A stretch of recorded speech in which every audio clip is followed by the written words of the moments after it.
오늘 우리에게 주시는 말씀은 에스라 구약의 말씀 1장과 요나서 구약의 말씀 3장, 그리고 요한복음 복음서의 말씀 8장입니다. 에스라서는 제가 봉독해 드리고 요나서는 여러분들 목소리로 합독해 주시길 바랍니다. 요한복음은 우리 함께 교독하십니다. 제가 먼저 봉독합니다. 바사왕 고레스 원년에 여호와께서 예레미야의 입을 통하여 하신 말씀을 이루게 하시려고 바사왕 고레스의 마음을 감동시키시매 그가 온 나라에 공포도 하고 조소도 내려 이르되 바사왕 고레스는 말하노니 하늘의 하나님 여호와께서 세상 모든 나라를 내게 주셨고 나에게 명령하사 유다 예루살렘에 성전을 건축하라 하셨나니 이스라엘의 하나님은 참 신이시라.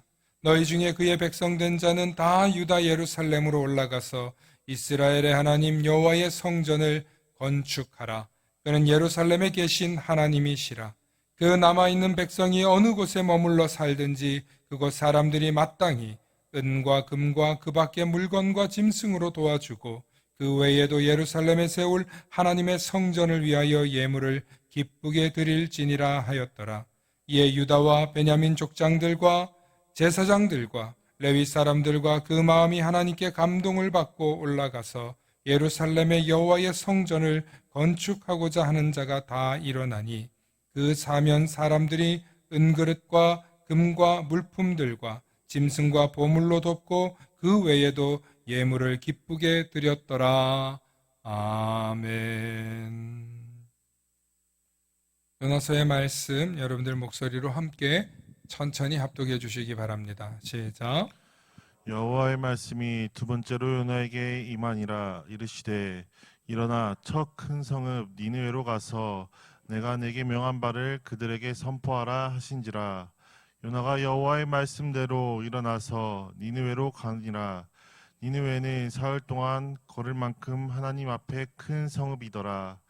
요나가 그 성읍에 들어가서 하루 동안 다니며 외쳐 이르되 40일이 지나면 니느웨가 무너지리라 하였더니 니느웨 사람들이 하나님을 믿고 금식을 선포하고 높고 낮은 자를 막론하고 굵은 베옷을 입은지라. 그 일이 니느웨 왕에게 들림에 왕이 보좌에서 일어나 왕복을 벗고 굵은 베옷을 입고 제 위에 앉으니라. 왕과 그의 대신들이 조서를 내려 니느웨에 선포하여 이르되 사람이나 짐승이나 소떼나 양떼나 아무것도 입에 대지 말지니 곧 먹지도 말 것이요 물도 마시지 말 것이며 사람이든지 짐승이든지 다 굵은 베옷을 입을 것이요 힘써 하나님께 부르짖을 것이며 각기 악한 길과 손으로 행한 강포에서 떠날 것이라. 하나님이 뜻을 돌이키시고 그 진노를 그치사 우리가 멸망하지 않게 하시리라. 그렇지 않은 줄을 누가 알겠느냐 한지라. 하나님이 그들이 행한 것을 곧 그 악한 길에서 돌이켜 떠난 것을 보시고 하나님이 뜻을 돌이키사 그들에게 내리라고 말씀하신 재앙을 내리지 아니하시니라. 아멘. 아멘. 우리 복음서의 말씀 우리 한 절씩 교독하십니다. 그러므로 예수께서 자기를 믿은 유대인들에게 이르시되 너희가 내 말에 거하면 참으로 내 제자가 되고 진리를 알지니 진리가 너희를 자유롭게 하리라. 그들이 대답하되 우리가 아브라함의 자손이라 남의 종이 된 적이 없거늘 어찌하여 우리가 자유롭게 되리라 하느냐.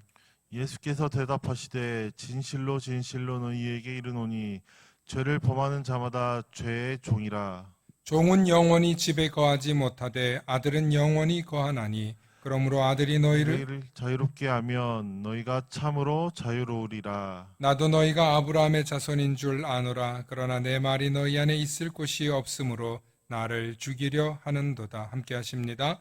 나는 내 아버지에게서 본 것을 말하고 너희는 너희 아비에게서 들은 것을 행하느니라. 아멘. 오늘 말씀의 제목을 함께 선포해 주시기 바랍니다. 광복 77주년 그리고 완전한 자유. 시작. 광복 77주년 그리고 완전한 자유. 아멘. 할렐루야. 우리는 모두 다 복된 존재들입니다. 이 정체성을 잊지 마시고 날마다 말씀을 통해 이 한 주간도 승리하시길 바랍니다. 축복의 사람 곁에는 축복의 사람이 있고 감사하는 사람 곁에는 감사의 사람이 찾아옵니다. 날마다 감사의 사람, 축복의 사람 되시길 축원합니다. 아멘. 과거 35년 전, 77년 전 일제 치하를 우리가 겪었습니다. 나라의 힘을 잃고 힘에 의해서 굴복되기 직전 우리 민족은 유교와 양반 정신을 매우 강조하는 동방예의지구였습니다.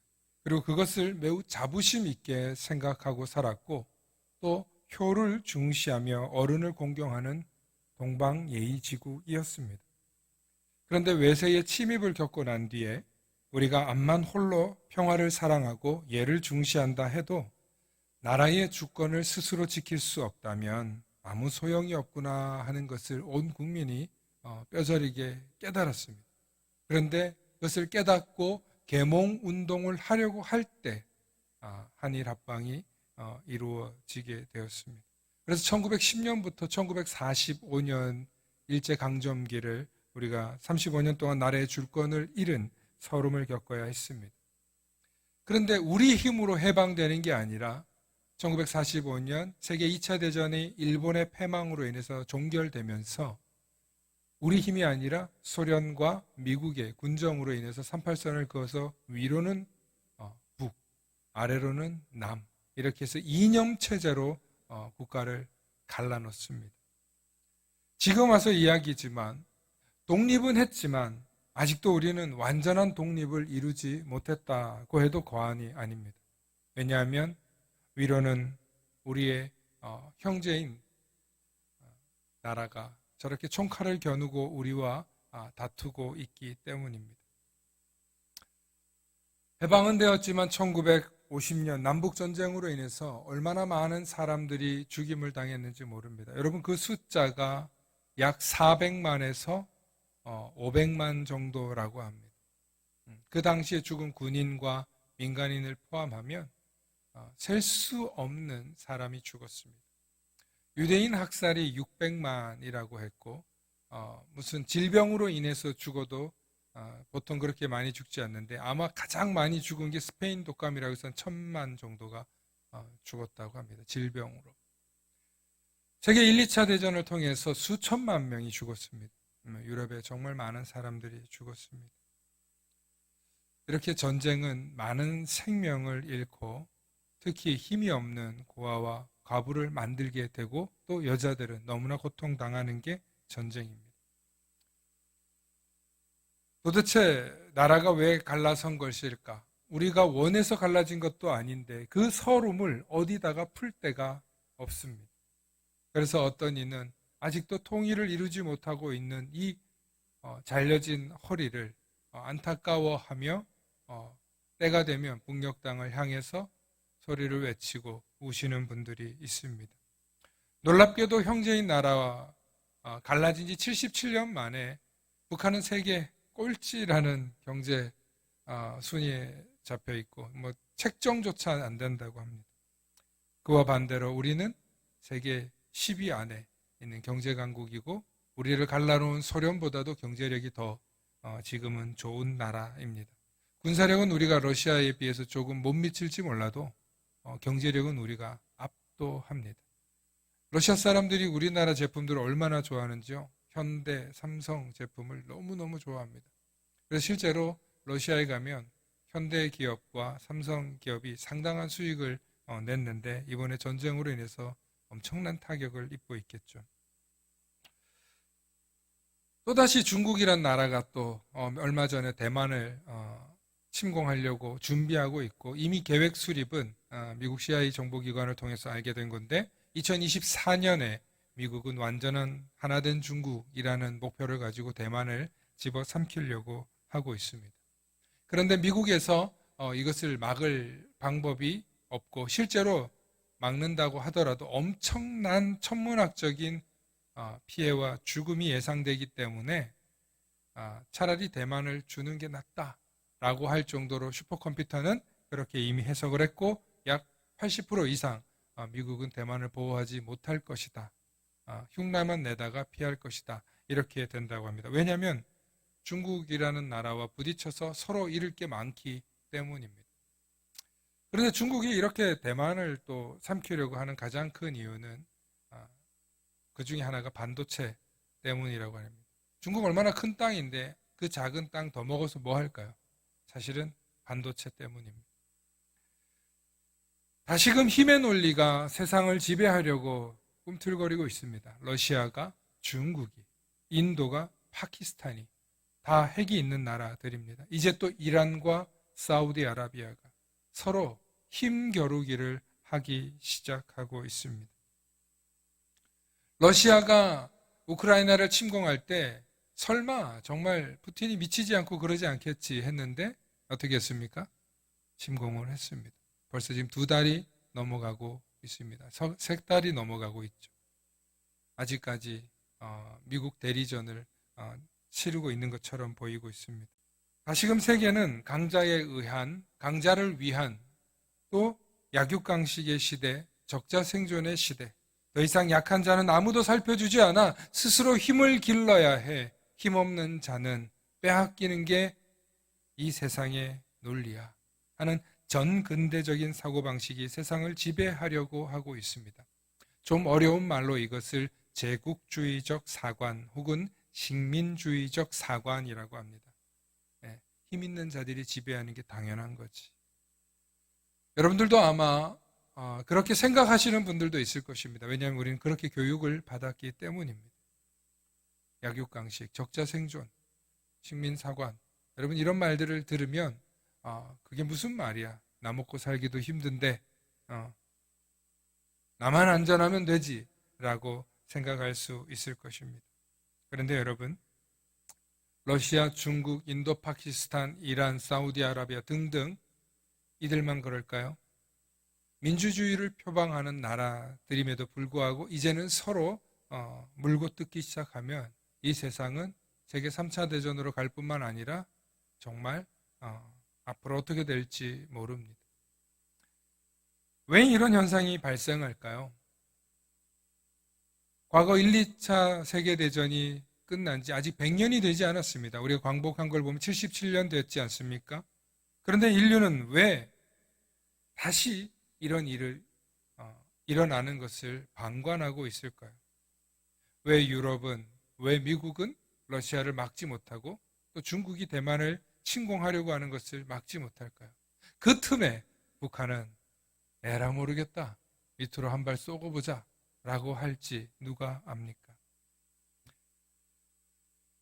힘에 의한 평화는 결국엔 수많은 사람들이 죽고 누군가는 빼앗을 수 있을지 모르지만 아무도 그 고통을 원하는 사람은 없습니다. 전쟁이 발생하면 수많은 사람들이 죽고 고아와 과부가 생깁니다. 다시 문화는 후퇴하고 인류가 발전해왔던 속도보다 훨씬 더 뒤로 몰아치게 됩니다. 왜 우리가 살고 있는 세상은 힘에 의해서 빼앗으려고만 할까요? 왜 힘으로 평화를 유지해야 한다고 생각할까요? 그것이 바로 우리가 살고 있는 이 세상은 인간의 탐욕이 가득하기 때문입니다. 사실 러시아의 대부분 국민들이 유럽을 다시 장악하고 미국을 앞세워 세계를 제패하길 바라는 그런 마음을 가지고 있지 않습니다. 평화적으로 경쟁하고 평화적으로 잘 살기를 바랍니다. 그런데 한 사람의 독재자가 생기니까 한 사람에 의해서 그렇게 되는 거예요. 한 사람이 내가 거의 반신이다라고 생각을 하니까 나 때 이루고 싶은 업적들을 이루고자 하니까 이 세상에 파멸이 일어납니다. 중국은 누가 있습니까? 시진핑이 있습니다. 러시아엔 누가 있습니까? 푸틴이 있습니다. 장기 집권을 하기 시작했고 이미 러시아는 20년 넘게 장기 집권을 하고 있습니다. 푸틴은 앞으로 죽을 때까지 내려오지 않을 수 있는 법 제정을 시진핑은 바꾸어 놓았습니다. 이 두 사람만 그럴까요? 여러분, 인도도 자유로운 국가인 것처럼 보이지만 그 나라도 세습에 의해서 통치되는 나라입니다. 파키스탄도 마찬가지고 사우디아라비아, 이란 이런 독재 국가들, 공산 국가들이 지금 다 그런 준비들을 하고 있습니다. 이기적인 지도자들은 자기 때에 뭔가를 이루고자 하는 업적에 대한 욕망이 있습니다. 그러다 보니까 사람의 생명이 파리 목숨처럼 보이고 전쟁을 일으키는 것은 당연한 일이다라고 생각합니다. 마치 자신이 신이라도 된 양, 제왕적 독재자가 되어서 세상을 흔들고 있습니다. 그런데 여러분, 독재자들의 몰락이 어떻습니까? 풍족하고 아름답게 잘 살았던가요? 1대는 그럴 수 있을지 모르지만 3대째 가서는 대부분 패망합니다. 지금 김정은이가 이렇게 회담도 하고 어떻게든 좀 잘 풀어보려고 하는 이유가 뭐냐면 정말 궁지에 몰렸기 때문에 그렇습니다. 그런데 그 몰린 상황에서 다시 러시아와 중국과 하나가 되려고 하면 우리의 통일은 점점 멀어지고 우리의 광복은, 진정한 자유는 아직도 멀었다 하는 것입니다. 저는 오늘 이 일들을 여러분들과 나누면서 77주년 이 광복 기간에 우리가 무엇을 생각하고 무엇을 알아야 될까 하고 말씀을 살피다 보니까 구약의 두 인물에 대해서 살펴보게 되었습니다. 먼저 바사 제국의 왕인 고레스라고 하는 인물이 있습니다. 이 고레스는 이웃 나라임에도 불구하고 바벨론을 통치하고 바벨론을 승리해서 패망시키면서 이스라엘을 그 땅에서 다시 예루살렘으로 복귀시켜준 지배자이면서 해방자인 왕입니다. 그런데 성경은 이 고레스에 대해서 얼마나 고맙게 생각하고 좋아하는지 고레스를 하나님의 종, 여호와의 종이라고 칭하기도 하고 하나님께서 그에게 나타나셔서 그의 마음을 감동시키셔서 자기 백성을 이 예루살렘으로 돌려보내시더라 하는 이야기를 하고 있는 게 오늘 에스라서에서 말씀하고 있는 이야기입니다. 그래서 70년간 바벨론에서 자기 힘으로 돌아올 수 없었던 이 이스라엘 민족들은 고레스에 의해서 돌아올 수 있게 된 것입니다. 그러니 얼마나 기쁘겠습니까? 바벨론 포로로 있을 때에는 언제 우리가 예루살렘으로 돌아갈까? 왜 우리가 나라를 잃고 이렇게 패망했을까? 하나님께서는 왜 우리를 이렇게 내버려 두셨을까? 하고 울며 절망하며 다시 돌아갈 수 없겠다 생각했을 때 하나님은 이웃 나라인 제국의 왕을 통해서 고레스라고 하는 왕을 통해 이스라엘 민족을 보내줍니다.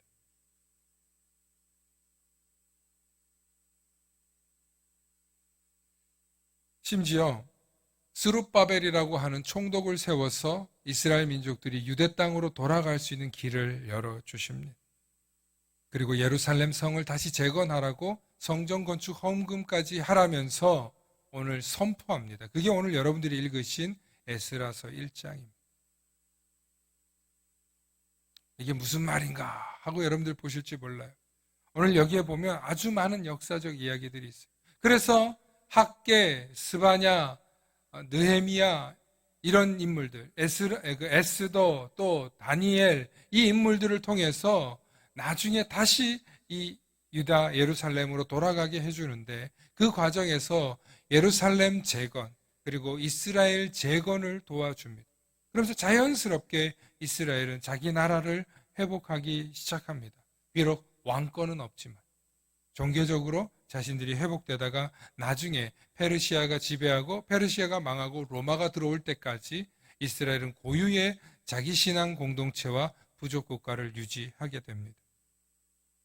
그 일을 도와준 왕이 누구라고요? 네, 고레스입니다. 고레스입니다. 잊지 마십시오. 자, 하나님께서는 이렇게 이웃 나라의 지배자를 통해서 해방시켜 주시는 일을 하셨습니다. 그리고 또 한참이 지나고 나서 오늘 요나서를 말씀을 보면 이제 이민족에 대해서 복음을 전하고 싶어 하지 않는 한 인물을 택합니다. 이 고레스를 통해서 해방되어서 다시 자기 나라로 돌아오니까 이스라엘 민족들이 무슨 생각을 하냐면 다시 순혈주의. 우리는 깨끗한 피로 돌아가야 돼. 우리는 우리 민족끼리 결혼해야 돼. 우리는 우리끼리 다시금 우리 민족을 회복해야 돼. 라는 민족주의로 막 일어나는데 그런 사람 중에 하나가 요나였던 것 같아요. 그러니까 니느웨로 가서 복음을 전하라. 그곳에 가서 그곳 왕에게 가서 회개하라고 전하라. 그러면 하나님께서 용서해 줄 것이다. 라는 이야기를 하라고 하는데 그 얘기를 듣자마자 요나는 어디로 가냐면 다시스라고 하는 곳으로 갑니다. 아니 하나님이 가랐는데 안 가? 그러더니 다시스로 가는 길에 그가 배를 타고 가다 풍랑을 만납니다. 아니 풍랑을 만나면 이 옛날이나 우리나라나 동양이나 서양이나 다를 바 없이 그곳에서 배를 만나. 이건 무슨 일이다 하고 제비를 뽑아서 딱 뽑으니까 요나가 나온 거야. 너 누구냐? 왜 너 때문에 이런 풍랑이 일어나냐 하니까 요나가 나는 누구누구다. 난 하나님께서 니느웨로 가라고 한 사람인데 나는 그쪽으로 안 가다가 이 일을 당했으니 너희들이 나를 바다에 던져라. 모든 것을 알고 있었다는 듯이 자포자기하면서 바다로 던져집니다. 그리고 바다에서 큰 물고기에게 삼켜서 그곳에서 3일 동안 있다가 그 속에서 요나가 얼마나 힘들었으면, 얼마나 괴로웠으면, 여러분 물고기 속이 뭐 그렇게 좋았겠습니까? 참 상상하기도 싫은 일이고 실제로 그런 일이 가능하기나 할까 싶기도 한데, 하나님께서는 큰 물고기를 준비해서 요나가 그 뱃속에서 회개 기도를 합니다. 어떤 기도를 하게 되냐면, 구원은 하나님께 있습니다. 구원은 하나님께 있음을 내가 인정합니다 하고 회개하고 하나님의 일을 하기로 하고 땅 밖으로 토해져 나가게 됩니다. 그리고 나서 니느웨라는 곳에 가서 사흘을 돌아야 하는 그 땅을 요나는 단 하루만 걸으면서 40일 뒤에는 너희가 망한다, 하나님께 회개해라 라고 이야기를 하루만 전했을 뿐인데, 이 소식을 들은 니느웨 왕부터 시작해서 대신들과 모든 생물들까지 금식을 하고 베옷을 입고 재를 뿌리면서 회개 기도를 하기 시작합니다. 이 일이 일어나고 난 뒤에 하나님께서 실제로 그들을 멸망하지 않고 심판하지 않으시고 요나를 사용하시는 이야기가 나옵니다. 사랑하는 성도 여러분, 이 이야기는요, 무슨 이야기냐면, 아까 고레스의 이야기를 잘 기억한 다음에 요나의 이야기를 들으십시오. 요나는 니느웨로 가기 싫었습니다. 그 사람들이 망하면 망했지 나 때문에 하나님이 용서해 주는 거 싫었습니다. 그런데 요나가 뭐라 그러냐면, 내가 하나님께 승질을 내면서 사장에 가서 승질을 내면서 내가 하나님 이럴 줄 알았습니다. 역시 하나님은, 하나님의 구원은 하나님께 달려있는데 하나님께서 하실 줄 알았습니다.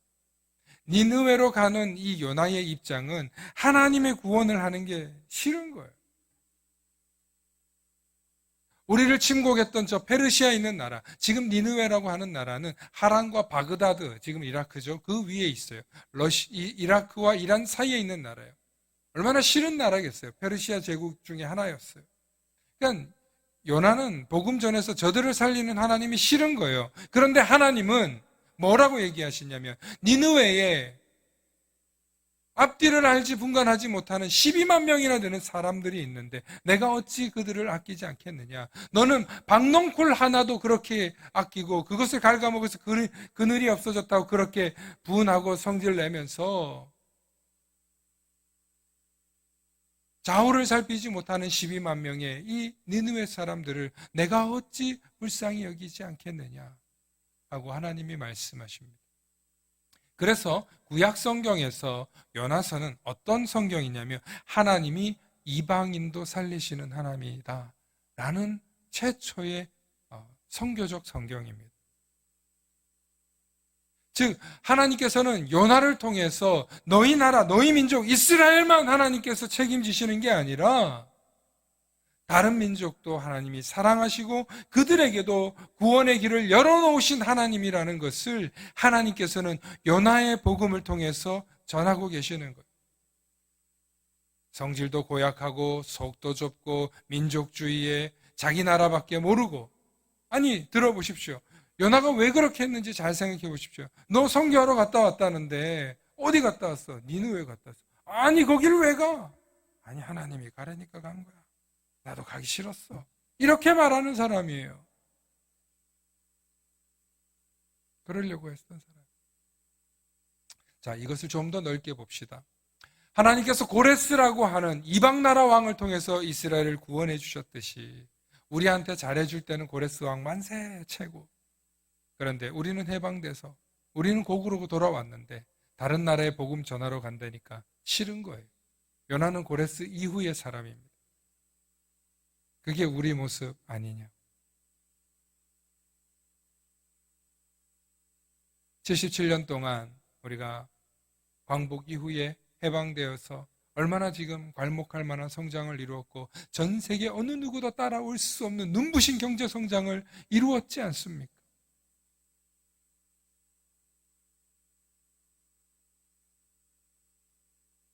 그 과정 속에서는요, 우리를 위해서 복음을 전한 일본인들도 있습니다.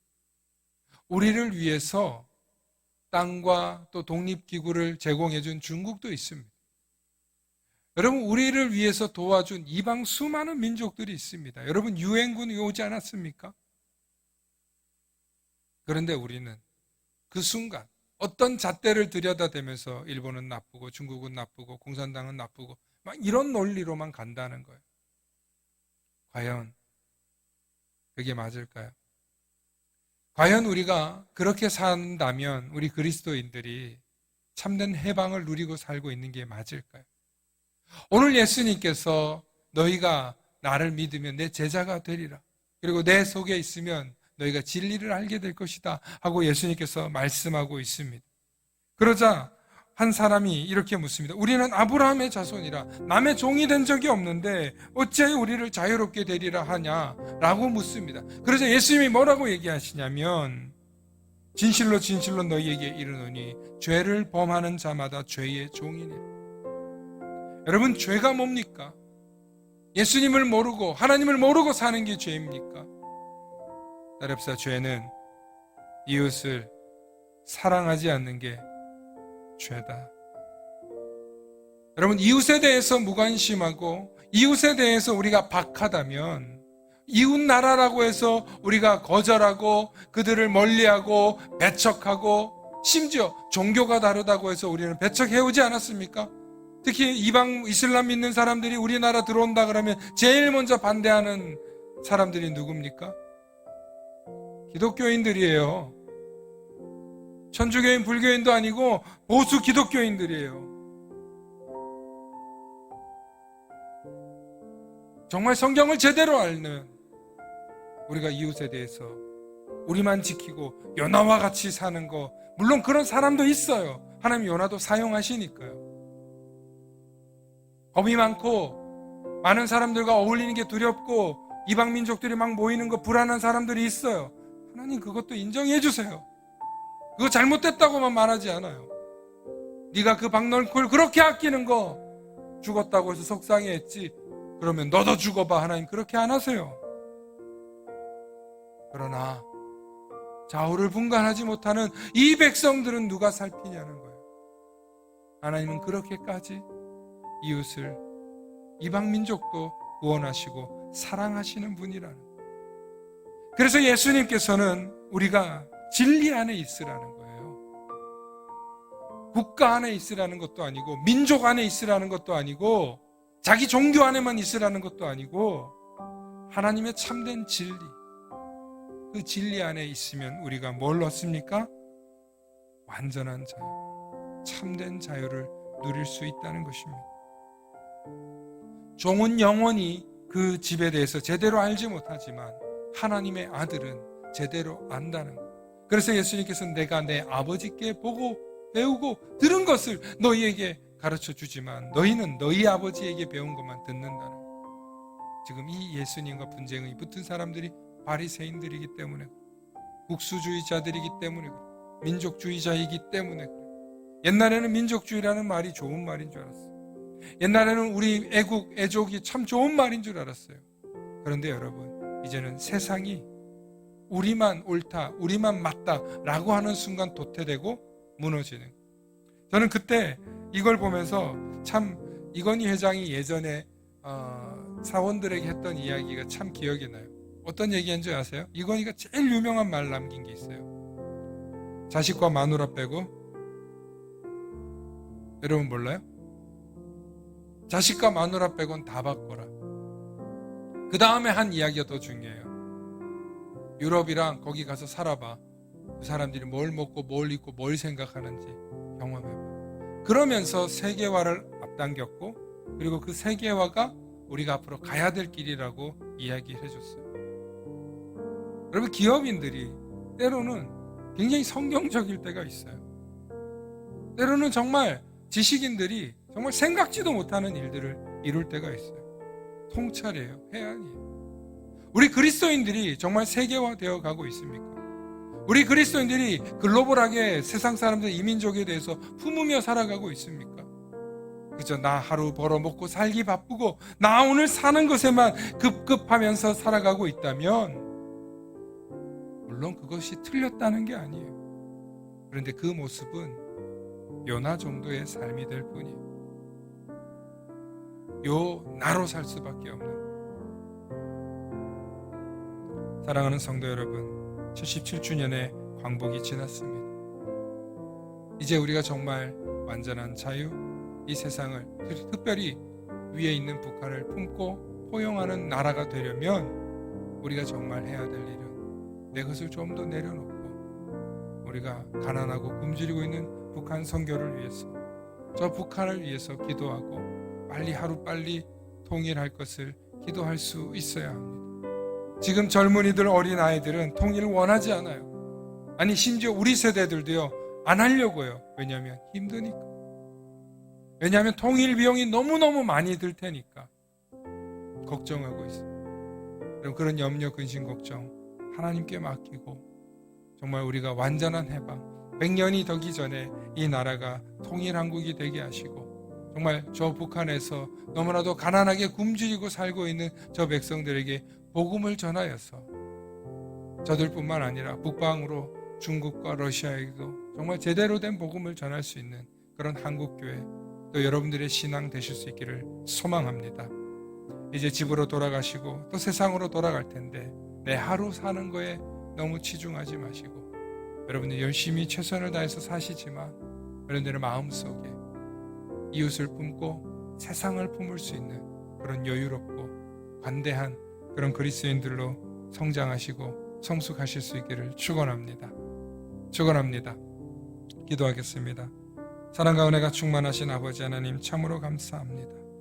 하나님께서 우리에게 베풀어 주신 놀라운 은혜가 있음에도 불구하고 우리는 우리가 갖고 싶은 것, 우리가 먹고 싶은 것, 우리가 입고 싶은 것, 우리가 누리고 싶은 것에만 빠져서 우리의 이웃을 바라보지 못하고 하나님의 넓은 이방인들을 향한 사랑을 깨닫지 못하고 나만 생각할 때가 있습니다. 하나님, 사는 게 너무 힘들어서 또 우리의 삶이 너무 공고하고 또 피폐해서 그럴 때가 있음도 고백합니다. 하나님, 우리를 긍휼히 여겨주시고 이제 우리의 삶에 풍족함이 있어서 내 것만 찾는 것이 아니라 나의 이웃과 형제들과 또 이방 민족들까지도 복음을 전하며 그들을 품을 수 있는 넉넉한 믿음의 그리스도인, 사랑이 있는 그리스도인, 하나님의 뜻을 제대로 알고 실천하는 그리스도인들 될 수 있도록 하나님 축복하여 주시옵소서. 감사드리며 우리 주 예수 그리스도의 이름 받들어 간절히 기도 올려옵나이다. 아멘.